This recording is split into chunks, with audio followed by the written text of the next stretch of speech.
کہ یزید کے دور میں کون کون سے بڑے جو ہے وہ جرائم ہوئے سیاہ. ایک طرف تو آپ سب کو یہ کہانی کرواتے ہیں کہ جی وہ سیدنا عمر نے فرمایا تھا کہ دریائے فرات کے کنارے اگر کتا بھی پیاسا مر جائے تو میں جواب دے ہوں. یہ کہانی کروائی ہوئی ہے نا. دریائے فرات کے کنارے کتا مر جائے, اور آپ کو پتا ہے دریائے فرات کے کنارے سیدنا حسین بھی شہید ہوئے ہیں. دریائے فرات کے کنارے حسین ابن علی 70 سے زیادہ اپنے ساتھیوں کے ساتھ مظلومانہ شہید کر دیے جائیں, نبی علیہ السلام کی اولاد, اور آپ کی وفات کو صرف 50 سال گزرے, اور وہ شخص جو جنتی نوجوانوں کا سردار ہے, جامعہ ترمذی میں حدیث ہے صحیح سند کے ساتھ, اور آپ کہیں یہ ٹاپک ڈسکس نہ ہو. یہ ڈسکس تو ہونا ہے. اب آپ دیکھیں جوں جوں وقت گزرتا جا رہا ہے یہ زیادہ ڈسکس ہو رہا ہے. اس پہ آپ مٹی نہیں ڈال سکتے. تو اگر حضرت عمر فرات کے کنارے کتا مرنے کا رسپانسبل ہیں تو یزید ابن معاویہ کے دور کے اندر یہی واقعہ ہوا ہے نا, حسین ابن علی کی شہادت, تو وہ کوئی ذمہ دار نہیں ہے اسی فرات کے کنارے. اہل سنت کے ائمہ کا یہی عقیدہ ہے. یہ تو سعودیہ ایران کی ٹسل کے بعد یزید کے طرفدار پیدا ہوئے ہیں, پہلے تو کوئی نہیں رہا. یہ کہاں سے آپ امت میں عقیدہ جو ہے وہ پروپیگیٹ کر رہے ہیں, اور آپ ہمدردیاں کر رہے ہیں آ کے اس کے ساتھ, اور باقی رہنا جی ثبوت دیں ثبوت دیں. میں اس کو چھوڑیں, میں آپ کو اس 21ویں صدی کے واقعات بتاتا ہوں, مجھے اس کا ثبوت دیں جس کو آپ جوڈیشری میں پروف کر سکتے ہو. آپ کہتے ہیں جی مودی ہزاروں مسلمانوں کا قاتل ہے, پروف دیں. تو آپ کہیں گے ہم کورٹ میں تو پروف نہیں کر سکیں گے, لیکن سب کو پتہ ہے یہ پرویز مشرف نے قتل عام کیا لال مسجد کے اندر, ویڈیو میں دیکھا نا. آپ جوڈیشری میں یہ پروف کریں ثبوت کے ساتھ کہ پرویز مشرف کے نام سے ایک آرڈر نکلا ہو, اس پہ اوریجنل سائن بھی اس کے, اور اس نے وہ سب کچھ کرایا ہو, کروا سکتے ہیں. آج نہیں آپ کروا سکتے اس دور میں, لیکن کرائن سے سب کچھ پتا چل جاتا ہے کون کیا کر رہا ہے. کرائن تو پہلے سے شروع ہوئے میں کہ کیا ہو رہا ہے. دیوبند اور اہل حدیث کا مزاج ہے ناسبیت والا, اور اس کی وجہ بھی سعودیہ ایران ٹسل ہے, پہلے ان کا بھی نہیں تھا. میں نے کئی بار بتایا کہ سب سے زیادہ ناسبیت کے خلاف اگر کسی نے کام کیا تو اہل حدیث علماء تھے, لیکن اہل حدیث علماء پرانے, علامہ وحید الزمان, نواب صدیق حسن بھوپالوی, سید داؤد راز. میرا یوٹیوب پہ کلپ آلموسٹ 1 ملین ہونے والا ہے. امام حسن علیہ السلام کا قاتل کون, میں نے HD کیمرے میں اہل حدیث علماء کی چیزیں دکھائی ہیں کہ پرانے اہل حدیث کیسے تھے, اور یہ سعودیہ میڈ جو ہے وہ 21ویں صدی کے اہل حدیث کس قسم کے ہیں. یہ اہل حدیث تو ہے ہی نہیں ہے, یہ تو کچھ اور ہیں, کیونکہ پرانے تو واقعی تھے نا, کیونکہ یہ تو بعد میں آیا نا. تو وہ میں نے ساری چیزیں دکھائی. تو یہ ان کی بات بالکل غلط ہے. یزید بینیفیشری ہے سسٹم کا. ان کو اگر اسلامک ہسٹری ذرا سی بھی پتا ہو, اہل سنت کی ساری تاریخ کی کتابیں اٹھا کے دیکھ لیں آپ, البدایہ والنہایہ جسے تاریخ ابن کثیر کہتے ہیں, تاریخ طبری اٹھا کے دیکھ لیں, تاریخ ابن خلدون اٹھا کے دیکھ لیں, ابن عساکر اٹھا کے دیکھ لیں, سب میں ڈیٹیلز موجود ہیں, اور وہ فٹ ان بیٹھتی ہیں بخاری مسلم کی حدیث میں. وہ حدیث بھی اس میں نے لکھی ہوئی ہے کہ کوفے کا گورنر تھا نعمان ابن بشیر, صحابی رسول صلی اللہ علیہ وسلم. جب حضرت حسین علیہ السلام کے بارے میں پتا چلا یزید کو کہ یہ آ رہے ہیں وہاں پہ, اور کوفے سے یہ ایک قیام کریں گے اور دعوت حق لانچ کریں گے, سب سے پہلا اس نے ڈیسیژن کیا کہ نعمان ابن بشیر کو کوفے کے گورنری سے ہٹا دیا. یہیں سے اس کی 2 نمبری شروع ہو گئی ہے. یہ کہتے ہیں پروف دیں. پروف آپ کو پتا ہے کیا ہے؟ اس لیے کہ نعمان ابن بشیر صحابی تھے, ان کو پتا تھا حضرت حسین کے ساتھ تو میں کوئی نیگیٹو نہیں کر سکتا, تو نرم رویہ رکھتے تھے. اور عبید اللہ ابن زیاد کو اس نے بھیجا. عبید اللہ ابن زیاد ایک ظالم آدمی تھا. صحیح بخاری میں انٹرنیشنل نمبر کے مطابق 3748 نمبر حدیث ہے کہ حضرت حسین ابن علی کا سر کاٹ کر عبید اللہ ابن زیاد کے سامنے تشت میں لا کے پیش کیا گیا. استغفر اللہ. اللہ کی لعنت ہو, تمام فرشتوں کی لعنت ہو, تمام لعنت کرنے والوں کی لعنت ہو جن لوگوں نے حسین ابن علی کو اس طریقے سے شہید کیا. یہ صحیح بخاری شریف ہے 3748 انٹرنیشنل نمبر کے مطابق, جس میں امام بخاری نے حسین کے ساتھ علیہ السلام لکھا ہے, اور آپ لوگوں کے پیٹ میں آج تک درد ہو رہی ہے. حسین ابن علی کا سر کاٹ کے سامنے رکھا گیا. اس نے کچھ کلام کیا تو حضرت انس ابن مالک پاس کھڑے تھے، تڑپ اٹھے، انہوں نے کہا سب سے زیادہ رسول اللہ کے ہم شکل حسین ابن علی تھے. تو یہ ان لوگوں کا، اور یہ تھا گورنر کوفہ جو لگایا اس کام کے لیے گیا تھا. وہ کہتے ہیں یزید کو پتہ نہیں چلا، اس نے خود ڈسین کیا. اچھا جی مان لیا. تو جب یہ خود اس نے ڈسین کیا، اس کے بعد یزید نے پھر یقیناً اس سے عبید اللہ ابن زیاد کو جیل میں ڈلوا دیا ہوگا، کیونکہ آپ تو ہمیں کہانی کراتے ہیں کہ دریائے فرات کے کنارے کتا بھی پیاسا مر جائے تو حکمران کی ذمہ داری ہے. تو یزید نے پھر حسین ابن علی نبی کا بچہ جب قتل ہوا، اتنے وہ اپنے بچوں کے ساتھ رشتہ داروں کے ساتھ، تو اس کو جیل میں ڈلوا دیا ہوگا. کوئی ضعیف روایت ہی لے آئے. اور اگلے دن میں ایک مولوی کو سن رہا تھا، وہ کہتا ہے آپ کو پتہ ہے حسین سے لڑنے کے لیے جو آیا تھا وہ کون تھا؟ عمر ابن سعد ابن ابی وقاص. یہ اسی طریقے سے میں کہوں کہ وہ طوفان نوح کے اندر جو غرق ہو گیا، آپ کو پتہ ہے کون تھا؟ وہ حضرت نوح کا بیٹا تھا. تو انو میں ہی چپیڑ مار سکنا. سعد ابن ابی وقاص کا مرتبہ زیادہ ہے یا حضرت نوح کا؟ تو آپ دھونس لگا رہے سعد ابن ابی وقاص کی ہمیں رضی اللہ تعالیٰ عنہ. وہ تو اشرم و اشرم میں سے. نوح کا بچہ اگر کافر نکلا ہے تو سعد کا بچہ اگر غلط نکلا ہے، وہ پھر کہتے ہیں وہ نبی کے ماموں تھے. او یار کہانیاں کرانی بند کرو. یہ اسی طریقے سے ہے کہ وہ ترک رفع دہن پہ کہتے ہیں ابن مسعود کا مرتبہ آپ کو پتہ ہے؟ او ابن مسعود کا مرتبہ پتہ ہے؟ ابن مسعود سے پہلے وہ ثابت بھی ہو، پھر اگلی بات مرتبے ہوں گے. ناموں کا روب. سعد ابن ابی وقاص تو سر آپ کو، ہمارے تو وہ لیڈر ہیں. میں نے کتنی حدیثیں پیش کی ہیں. صحیح مسلم میں حدیث ہے 6220. انہوں نے تو حضرت معاویہ کے ساتھ پھڈا لے لیا تھا جب حضرت علی پہ سب و شتم کروانے لگے تھے. سعد ابن ابی وقاص جیسا تو شیعان علی کوئی نہیں تھا. آپ ہمیں بتا رہے ہیں اس کا بیٹا تھا. اس کے بیٹے کے کرتوت بھی صحیح مسلم میں موجود ہیں. وہ ابے کو سب سے زیادہ پتا ہوتا ہے نا میرا بچہ کیا ہے. ابھی تو کربلا ہوا نہیں ہوا تھا.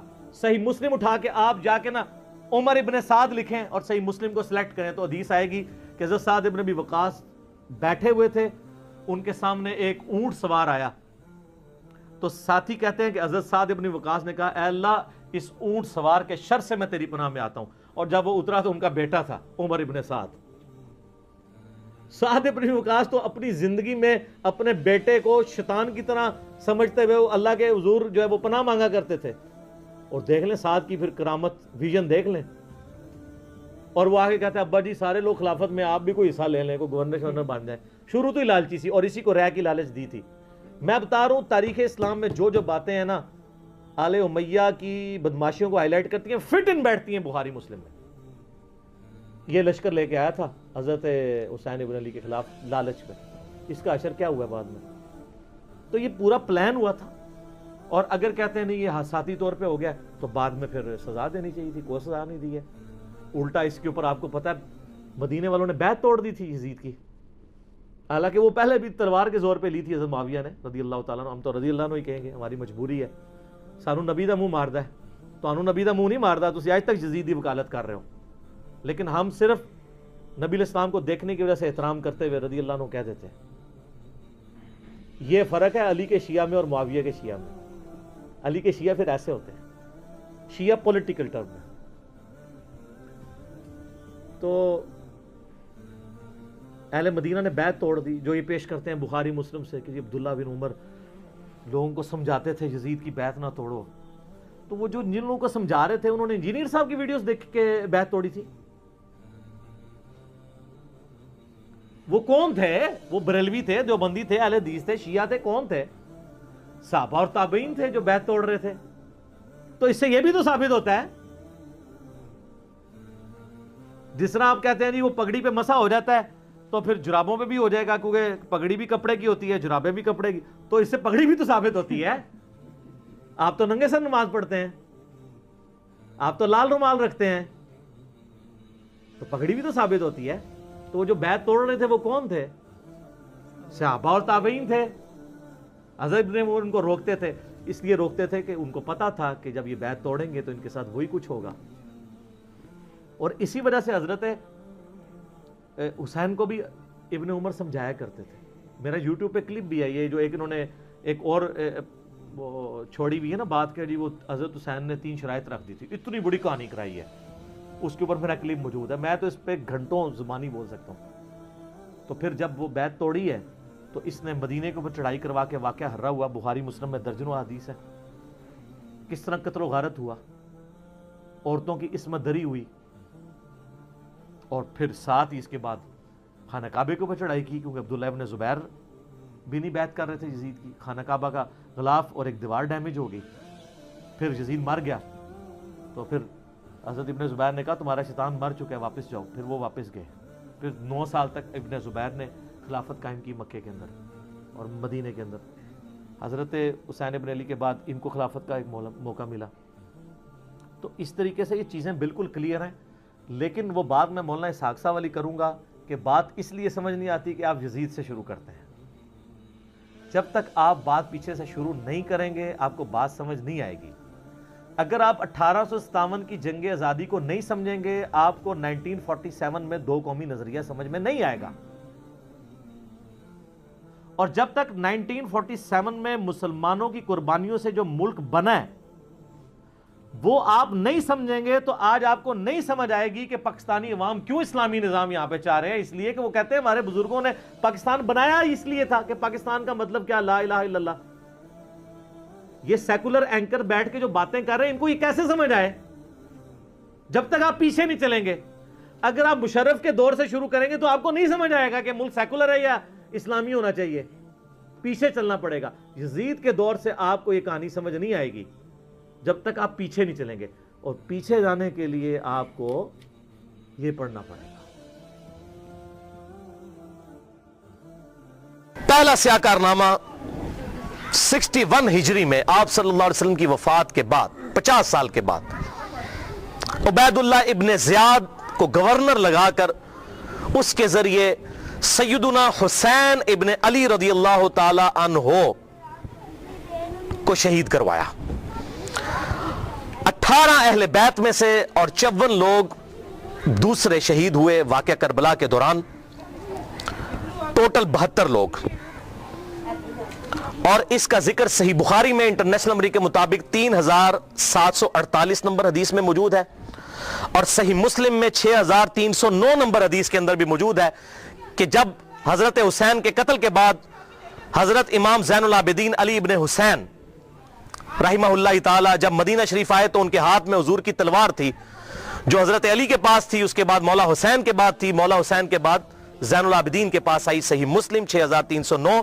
تو مسور بن مخرمہ رضی اللہ تعالیٰ عنہ حاضر خدمت ہوئے اور انہوں نے کہا کہ اے نبی کے بیٹے یہ تلوار آپ میرے حوالے کر دیں ورنہ یہ کہیں بنو امیہ کے ظالم لوگ آپ سے چھین نہ لیں، اور میں اپنی جان سے بڑھ کر اس کی حفاظت کروں گا۔ تو یہ صحیح مسلم میں موجود ہے۔ لوگ کہتے ہیں نہیں پتہ نہیں حسین قتل بھی ہوا تھا کہ نہیں، ٹھیک ہے، آپ لوگوں نے یہ باتیں کرنا شروع کر دی ہیں۔ تو بھئی جھوٹ کے تو کوئی پاؤں نہیں ہوتے ہیں۔ جب لوگوں نے یہ جرت کی جی وہ صحابہ وہ بغلوں میں بت رکھ کے آتے تھے اس لیے رفع یدین ہوتا تھا، حالانکہ اہل سنت اور اہل تشیع کا رفع الیدین پہ اجماع ہے، سوائے حنفیوں کے پوری امت متفق ہے کہ آپ صلی اللہ علیہ وسلم رکوع میں جاتے وقت رکوع سے اٹھتے وقت رفع الیدین کرتے تھے۔ لیکن جب کوئی بندہ بے ایمانی پر اترا ہے تو اس کا تو کوئی علاج ہی نہیں ہے، وہ کہے گا جی بت رکھ کے آتے تھے، اے بھی ہوئی یہ بت رکھ کے آتے سن۔ بھائی صحیح مسلم میں موجود ہے، صحیح بخاری میں واقعہ کربلا کا ذکر موجود ہے۔ دوسرا سیاہ کارنامہ،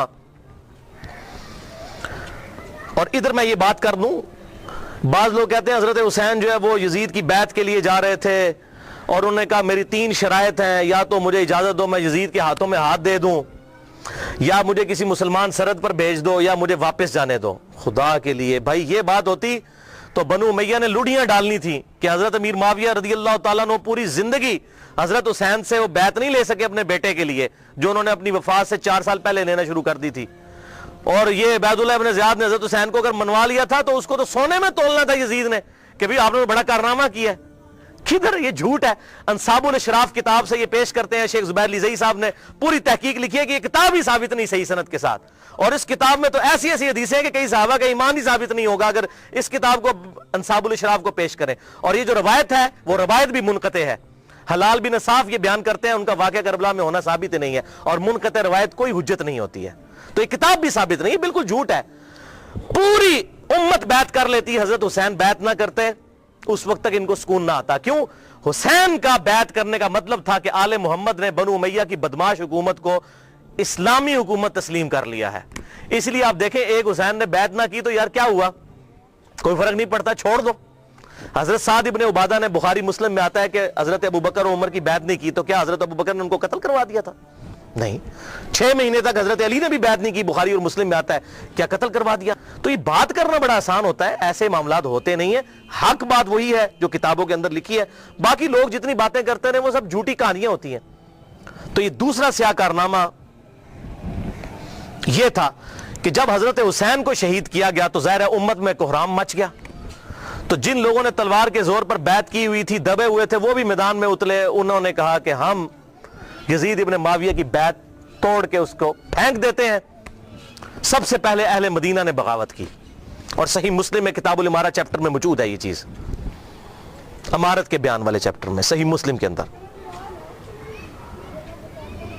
اور جب بیعت توڑی تو ظاہر ہے کہ پھر یزید کو غصہ آیا، اس نے پھر فوج اپنی بھجوائی اور اس نے اہل مدینہ کے اوپر جو ہے وہ چڑھائی کر دی. 3 دن تک مدینہ تو رسول کو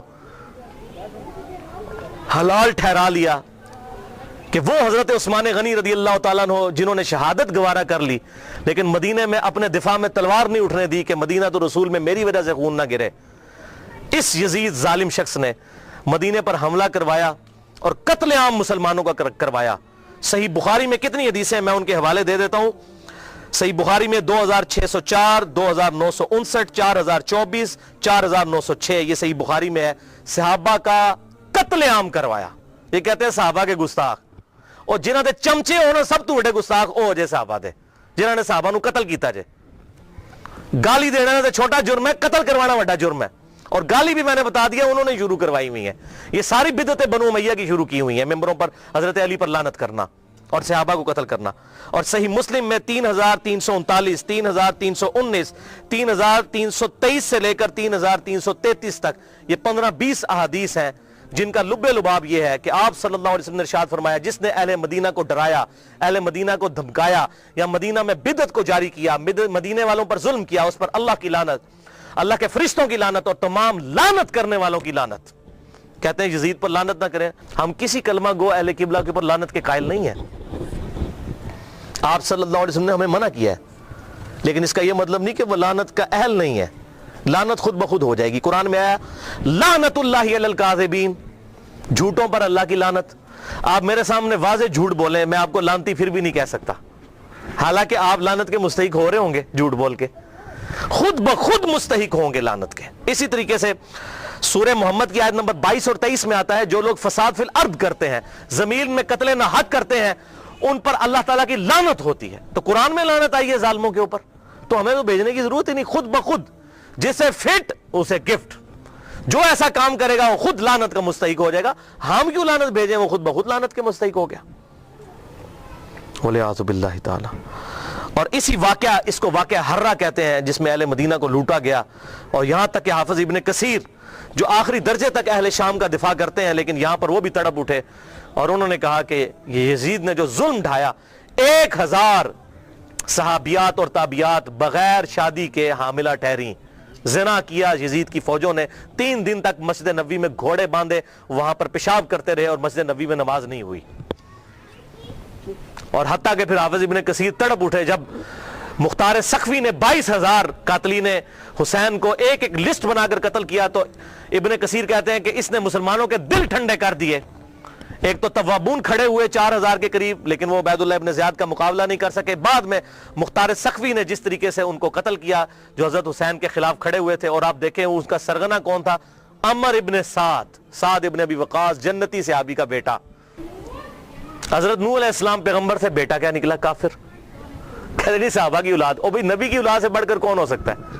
حضرت نوح کا بیٹا کافر. تو اس کی وجہ سے حضرت نوح کو تو کوئی لعن طعن نہیں کر سکتا. اسی طریقے سے عمر ابن سعد جیسے سعد ابن ابی وقاص جنتی صحابی ہیں. ایک مجلس میں جن 10 صحابہ کو بشارت ملی ان میں یہ بھی شامل ہے، اور آخری وقت تک یہ حق کی آواز بلند کرتے رہے الحمدللہ. اب سعد ابن ابی وقاص میں صرف بیان کروں کس طرح وہ حضرت علی کے فضائل امیر معاویہ کے دور میں بیان کرتے تھے اور ڈنکے کی چوٹ پہ کرتے تھے. اور جو لوگ حضرت علی پر لعنت کرتے تھے ان کے وہ خلاف کھڑے ہوتے تھے. یہ پورا ایک ٹاپک ہے بخاری اور مسلم کے اندر، جو کبھی ٹائم ملا تو میں انشاءاللہ بیان کروں گا. لیکن بیٹا آگے دیکھیں کیا نکلا. اسی واقعہ حرہ پر امام احمد بن حنبل رحمۃ اللہ علیہ کا قول صحیح سند کے ساتھ اسی ابن جوزی کی کتاب میں موجود ہے. صفحہ نمبر 40 پہ جو عربی میں نسخہ ہے، اردو میں آپ کو مل جائے گا یہ. امام احمد بن حنبل سے ان کے شاگرد نے پوچھا یزید ابن معاویہ کے بارے میں کہ کیا آپ یزید ابن معاویہ کے بارے میں آپ کا کیا خیال ہے. یہ اب میں آپ کو بتانے لگوں کہ اہل حدیث کا کیا موقف تھا. سب سے بڑے اہل حدیث اہل سنت امام احمد بن حنبل المتوفا 241 ہجری، جو اہل سنت کے بڑے ائمہ ہیں، بخاری اور مسلم کے استاد ہیں. اور وہ کیا کہہ رہے ہیں؟ آپ حدیث میں کس کو لیتے ہیں کہ جی کس راوی پر بحث کرنی ہے، آپ کہتے ہیں یہ فلاں محدث اس کو ضعیف کہتا ہے. اب یہ سب سے بڑا امام اہل سنت کا کیا کہہ رہا ہے؟ وہ کہتے ہیں کہ یزید وہی ہے جس نے مدینے والوں کے ساتھ وہ کرتوت کیے جو اس نے کیے. شاگرد نے پوچھا یزید نے کیا کیا تھا؟ احمد بن حنبل نے فرمایا اس نے مدینے والوں کو لوٹا تھا. شاگرد نے پوچھا کیا ہم یزید سے حدیث بیان کر سکتے ہیں؟ احمد بن حنبل نے فرمایا یزید سے حدیث مت بیان کرو، اور کسی کے لیے یہ حلال ہی نہیں ہے کہ وہ یزید سے ایک حدیث بھی بیان کرے. پھر شاگرد نے پوچھا کہ جب یزید نے یہ حرکتیں کی تھیں تو کن لوگوں نے یزید کا ساتھ دیا تھا؟ تو احمد بن حنبل نے فرمایا اہل شام نے، یہ شامیوں نے یہ غلط کام کیا تھا جو یزید کے ساتھ مل کر اہل بیت کے ساتھ اور اہل مدینہ کے ساتھ ظلم ان پر ڈھایا تھا. یہ دوسرا کارنامہ.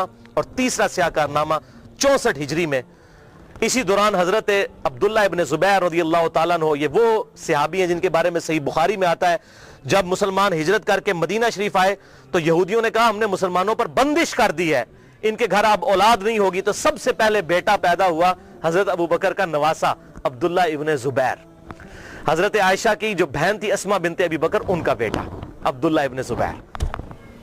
اور حضور نے اپنے مبارک ہاتھوں سے ان کو گٹی دی تھی کھجور چبا کر، صحیح بخاری میں آتا ہے. یہ وہ ہیں عبداللہ ابن زبیر صحابی. یہ بھی حضرت حسین کی طرح جن چند بڑے لوگوں نے بیعت نہیں کی. کون کون تھے ان میں؟ حضرت حسین ابن علی، علی کا بیٹا، حضرت عباس کا بیٹا عبداللہ ابن عباس، ابو بکر کا بیٹا عبد الرحمن بن ابی بکر، اور زبیر کا بیٹا ابن زبیر عبداللہ ابن زبیر. تو یہ نمائندہ شخصیات ہی سامنے آتی ہیں نا. مجھے بتائیں آج اگر زرداری اور نواز شریف مل کے عمران خان کی بیعت کر لیں تو کیا یہ دو بندوں کی بیعت ہوگی؟ پوری پارٹی کی. یا عمران خان اور زرداری مل کے نواز شریف کی کر لیں، یا عمران خان اور نواز شریف مل کے زرداری کی بیعت کر لیں تو کیا یہ دو بندوں کی بیعت ہوگی؟ پوری پارٹی کی. وہ کہتے ہیں نہیں سب نے بیعت کر لی تھی. اور بھائی نمائندہ شخصیات تو امت کی یہی تھی نا، باقی تو سارے بیچارے اسی طرح ہوتے ہیں. حسین تے نہیں روزانہ ماما جمنیاں، حسین بننا سوکھ ہے. آپ نے بخاری میں حضرت ابو ہریرہ کا قول سن لیا کہ وہ کہتے ہیں مجھے ڈر ہے میں ان لوگوں کے نام بتاؤں تو مجھے قتل کر دو، تو انہوں نے اپنی جان بچائی.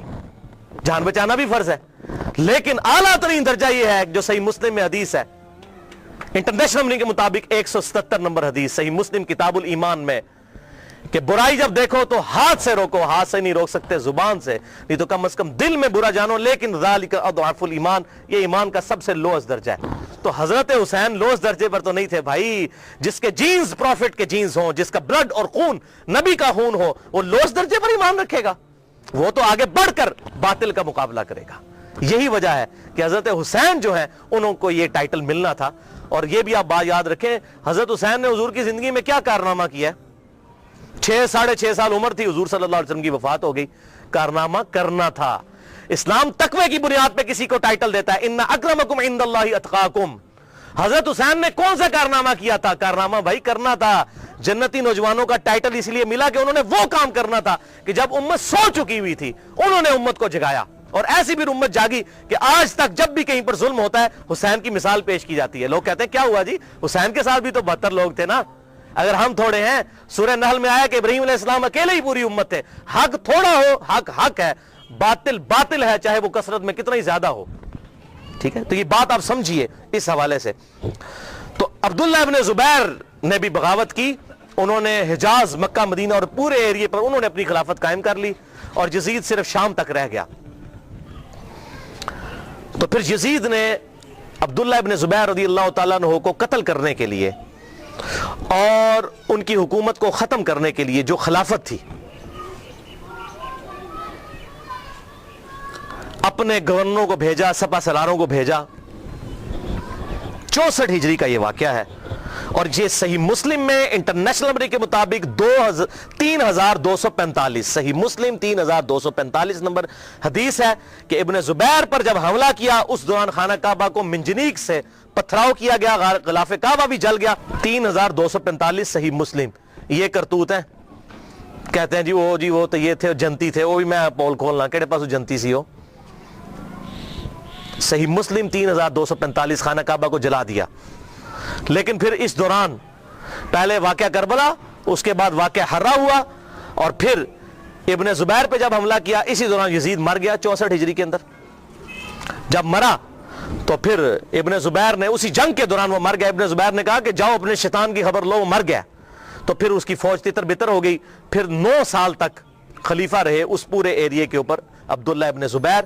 پھر جب عبد الملک بن مروان کے مرنے کے بعد بنا, اس نے پھر حجاج ابن یوسف کو بھیجا. پھر دوبارہ خانہ کعبہ پہ حملہ ہوا, اور وہ بھی صحیح مسلم 6496 نمبر حدیث میں موجود ہے. پھر ابن زبیر کو حجاج ابن یوسف نے, جو اسی بنو امیہ کی باقیات تھی, اس نے قتل کر کے خانہ کعبے کے دروازے پہ ان کی لاش, صحابی رسول کی لاش لٹکائی 1 ہفتے تک کے لیے. صحیح مسلم 6496. ابن زبیر کو 74 ہجری کے اندر شہید کر دیا گیا. یہ بھی انہی کا کارنامہ تھا. اب یہاں پر میں کسی محدث کا فتویٰ, کسی محقق کا فتویٰ, کسی حکومتی ملے کا فتویٰ, کسی روزی روٹی چلانے والا دین سے اس کا فتویٰ نہیں, امیر المؤمنین سیدنا عمر ابن خطاب رضی اللہ تعالیٰ عنہ کا فتویٰ صحیح بخاری سے پیش کرنے لگا ہوں. انٹرنیشنل نمبرنگ کے مطابق صحیح بخاری میں 6830. سیدنا عمر کا جب آخری حج تھا تو آپ کو کسی نے آ کر خبر دی, اس کے بعد آپ شہید ہو گئے, کہ لوگوں میں یہ چیما گوئیاں ہیں کہ جب عمر مر جائے گا تو ہم فلاں شخص کو اپنا خلیفہ بنا لیں گے, خود ہی چن لیں گے. اب یہ فلاں کون ہے, اس کو تلاش کرنا, یہ فلاں کون تھا خلافت کا لالچی. یہ آپ کے لیے اسائنمنٹ ہے. فلاں شخص کی ہم بیعت کر لیں گے. حضرت عمر کو اتنا غصہ آیا کہ مسلمانوں کے مشورے کے بغیر. صحیح بخاری 6830, بڑی لمبی حدیث ہے. حضرت عمر فاروق رضی اللہ تعالیٰ عنہ ممبر پر چڑھے, اور ابن عباس کہتے ہیں کہ میرا گھٹنا جو ہے نا وہ بالکل ممبر کے ساتھ ٹچ تھا جب میں نے یہ حضرت عمر کا خطبہ خود سنا. اور حضرت عمر اتنے غصے میں تھے, میں نے کہا کہ آج تو یہ, بلکہ صحیح بخاری اسی حدیث میں آتا ہے کہ عبد الرحمن بن عوف کہتے ہیں کہ آپ تو عرفات کے میدان میں خطبہ دینے لگے. تو میں نے کہا امیر المومنین, یہاں پر ہر طرح کے لوگ موجود ہیں, کوئی پڑھے لکھے ہیں, کوئی ان پڑھ ہیں, تو آپ کی بات کا کوئی اور مطلب نہ لے لیں, آپ صبر کریں, مدینہ جا کے خطبہ دیں.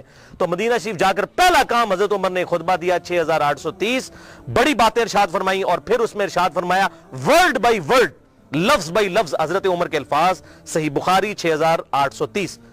دیکھو, خیال رکھنا کہ کوئی شخص بھی بغیر مسلمانوں کے مشورے کے اور بغیر اتفاق رائے کے تم پر مسلط نہ ہونے پائے, ورنہ اس کا انجام قتل و غارت ہوگا. اور وہ آپ نے دیکھا کتنی قتل و غارت ہوئی.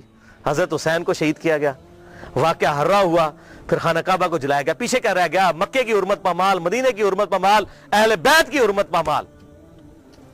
اس سے زیادہ کیا کر سکتا تھا؟ اور حضرت عمر نے پہلی پیشن گوئی کی تھی مسلمانوں کے مشورے, تو یہ تلوار کے زور پہ کیا گیا.